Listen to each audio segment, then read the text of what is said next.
السلام علیکم ورحمۃ اللہ وبرکاتہ۔ نحمدہ ونصلی ونسلم علی رسولہ الکریم۔ موت اور اس کے بعد کی 18 سنتیں۔ نمبر 3، سنت نمبر 9، تجہیز و تکفین میں جلدی کرنا سنت ہے۔ مسئلہ، غسل دینے سے پہلے میت کے قریب قرآن پڑھنا منع ہے۔ سنت نمبر 10، محبت کی وجہ سے میت کا بوسہ لینا سنت ہے۔ سنت نمبر 11، بین کرنا، چیخنا، چلانا، بال نوچنا یا گریبان پھاڑنا وغیرہ جیسے امور سے بالکل اجتناب کریں، کیونکہ رحمت کائنات صلی اللہ علیہ وسلم نے ان امور سے منع فرمایا ہے۔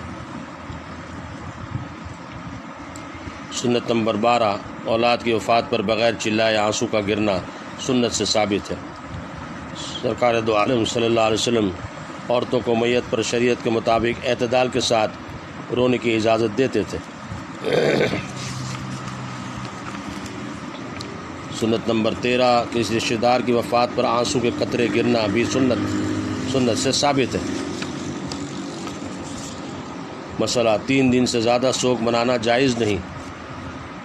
سنت نمبر 14، جس گھر میں غمی ہو اس کے یہاں 3 دن میں کسی ایک دن یا ایک بار تعزیت کے لیے جانا مستحب ہے۔ میت کے رشتہ داروں کو صبر و تسلی کی تلقین کرنا سنت ہے۔ مثلا اس طرح کہیں کہ اللہ تعالیٰ مرحوم کی مغفرت فرمائے، اس کے گناہ معاف فرمائے، اس پر اپنی رحمت نازل فرمائے، پسماندگان اور متعلقین کو صبر جمیل کی توفیق عطا فرمائے، آمین۔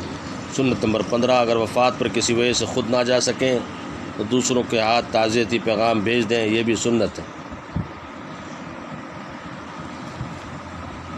اللہ تعالیٰ سنتوں کا اہتمام نصیب فرمائے، اللہ تعالیٰ کی طرف جانے سے پہلے اس کی تیاری کی توفیق نصیب فرمائے۔